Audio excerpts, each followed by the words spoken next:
The Lord be with you. And with your spirit. A reading from the Holy Gospel according to Matthew. Glory to you, O Lord. While Jesus was speaking to the crowds, his mother and his brothers appeared outside, wishing to speak with him. Someone told him, "Your mother and your brothers are standing outside, asking to speak with you." But he said in reply to the one who told him, "Who is my mother, and who are my brothers?" And stretching out his hand toward his disciples, he said, "Here are my mother and my brothers. For whoever does the will of my heavenly Father is my brother and sister and mother." The Gospel of the Lord. Praise to you, Lord Jesus Christ. Please be seated. Mahal na mahal ni Jesus ang kanyang pamilya. Mahal niya ang kanyang inang si Maria.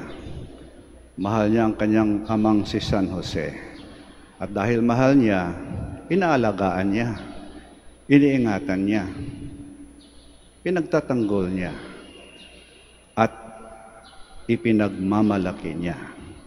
Kailanman hindi ikinahihiya ni Jesus ang kanyang pamilya. Kahit ang kanyang amang si San Jose ay karaniwang karpintero lamang. Ang kanyang inang si Maria, karaniwang babae lamang. Hindi kinahihiya ni Jesus ang kanyang pamilya. Ipinagmalaki pa niya. Sa Ebanghelyo, nang sinabi ni Jesus, "Sino ba ang aking ina?" Ito'y paraan ng pagmamalaki ni Jesus sa kanyang ina. Para niyang sinasabing, gusto niyong maging malapit sa akin? Gusto niyong maging miyembro ng pamilya ko? Tularan niyo ang aking ina. Gayahin niyo siya. Ginawa niyang modelo, ginawa niyang ehemplo ang kanyang ina na nakikinig at tumatalima sa salita ng Diyos. Gusto niyo maging malapit sa akin? Gayahin niyo aking ina. Yan, pinagmalaki niya. Kaya nga ba't Sagrada Pamilya si Jesus, si Maria at si Jose. Perpektong pamilya. Pero tayong mga tao ay hindi perpekto at walang perpektong pamilya dito sa lupa. Tayo ay mga tao na mahina, marupok, nagkakamali, nagkakasala. Kaya sa ating pamilya, mayroong mga naliligaw ng landas. Mayroong mga matitigas ang ulo. Mayroong mga pasaway. Mayroong mga black sheep of the family. Kuminsan sa pamilya, nakakaroon din ng lungkot, ng galit, at ng samaan ng loob. Kuminsan may hindi pagkakaintindihan, may nag-aaway-away, at may nagkakahiwalay. Ganun pa man, sinasabi ni Jesus, don't give up on your family.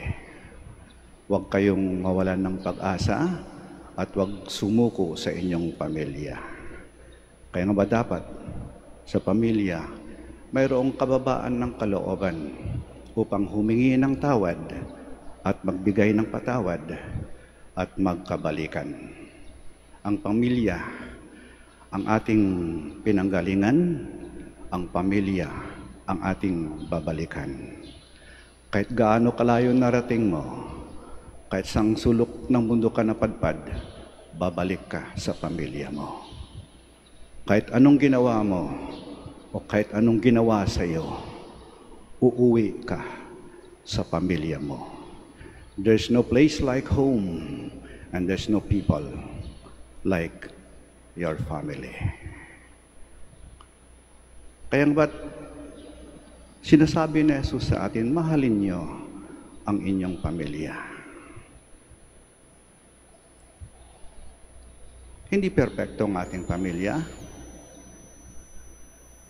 but it's the only one we've got. Iisa lang yan at hindi maaring palitan yan. Maaari nating piliin ang ating mga kaibigan, but hindi nating maaaring piliin ang ating pamilya sapagkat ang Diyos ang pumili para sa atin ng ating pamilya. Our friends are our gifts to ourselves, but our family is God's gift to us. Diyos ang may bigay ng ating pamilya sa atin.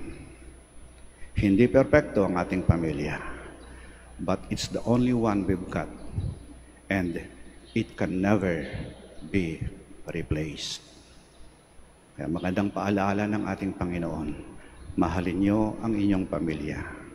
Alagaan ninyo, ingatan ninyo, ipagtanggol ninyo, at ipagmalaki ninyo ang inyong pamilya.